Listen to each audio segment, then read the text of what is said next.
RAND corporation মুসলমানদের অবস্থান দেখি মুসলমানদেরকে 4 ভাগে ভাগ করছে। 1 নম্বর ভাগের নাম দিয়েছে তারা ফান্ডামেন্টালিস্ট, 2 নম্বর ট্র্যাডিশনালিস্ট, 3 নম্বর মডার্নেট, 4 নম্বর সেকুলার। পাকিস্তানের একজন স্কলার ছিলেন ডক্টর ইসরার আহমদ রহিমাহুল্লাহ, মারা গিয়েছেন। উনার এক লেকচারের মধ্যে আমি নিজে শুনেছি, আমেরিকাকে সারা বিশ্বের মধ্যে কর্তৃত্বশীল করার জন্য, আমেরিকার শাসন ক্ষমতা প্রতিষ্ঠা করার জন্য একটা সংস্থা আছে, সেটার নাম হলো র্যান্ড কর্পোরেশন। আমরা মুসলমানরা ঘুমে আমাদেরকে নিয়ে বিজাতিরা কিভাবে গবেষণা করে, চিন্তা ফিকির করে, অবাক হয়ে যাবেন। র্যান্ড কর্পোরেশন সারা দুনিয়ার মুসলমানকে নিয়ে একটা জায়েজা নিল, মুসলমানদের অবস্থান দেখি মুসলমানদেরকে 4 ভাগে ভাগ করছে। 1 নম্বর ভাগের নাম দিয়েছে তারা ফান্ডামেন্টালিস্ট, 2 নম্বর ট্র্যাডিশনালিস্ট, 3 নম্বর মডার্নেট, 4 নম্বর সেকুলার। ফান্ডামেন্টালিস্ট মুসলিম কারা?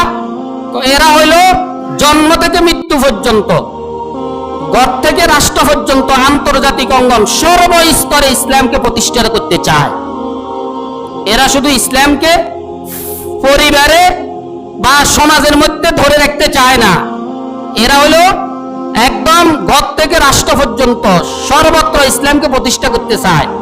এদের নাম দিছে তারা ফান্ডামেন্টালিস্ট, যেটাকে বাংলায় অনুবাদ তারা করছে, তাদের এজেন্টরা বাংলায় অনুবাদ করছে মৌলবাদী।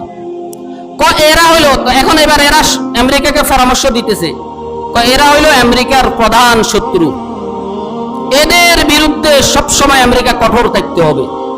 2 নম্বর ট্র্যাডিশনালিস্ট মুসলিম, এটা হলো ঐতিহ্যবাহী মুসলিম। এরা একদম রাষ্ট্র আন্তর্জাতিক অঙ্গনে ইসলাম প্রতিষ্ঠা করতে চায় না, ওই ঐতিহ্যবাদী বাপদাদার থেকে যা পাইছে তা নিয়েই সন্তুষ্ট।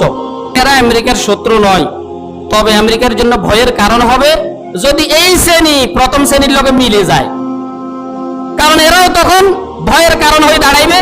এই জন্য আমেরিকার চেষ্টা করতে হবে এরা যেন কোনোভাবে প্রথম শ্রেণীর লাগে না মিলে, তার জন্য যথাযথ ব্যবস্থা নিতে হবে। এদেরকে ওদের বিরুদ্ধে উস্কে দিতে হবে, ওদেরকে এদের বিরুদ্ধে উস্কে দিতে হবে। কথা বুঝেন নাই?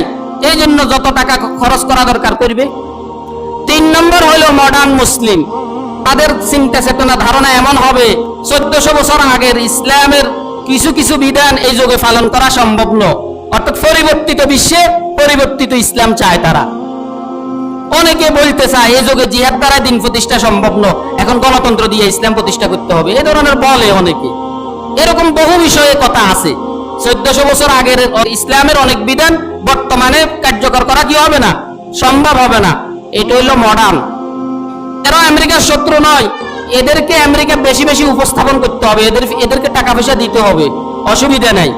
4 নম্বর হইল সেকুলার। সেকুলার হলো ধর্ম নিরপেক্ষ, ধর্মহীন। এরা বলে যে ধর্ম আলাদা, রাজনীতি আলাদা। আপনি মুসলিম পরিচয় দিবেন, নামাজ রোজা হজ যাকাত এগুলা নিয়ে সমাজে থাকেন, রাষ্ট্র এটা আলাদা। এরা ধর্ম নিরপেক্ষতার দোয়াই দিয়ে আসলে কি ধর্মের উপরে আছে না, ধর্ম ছাড়ি এখন নাস্তিক হয়ে গেছে।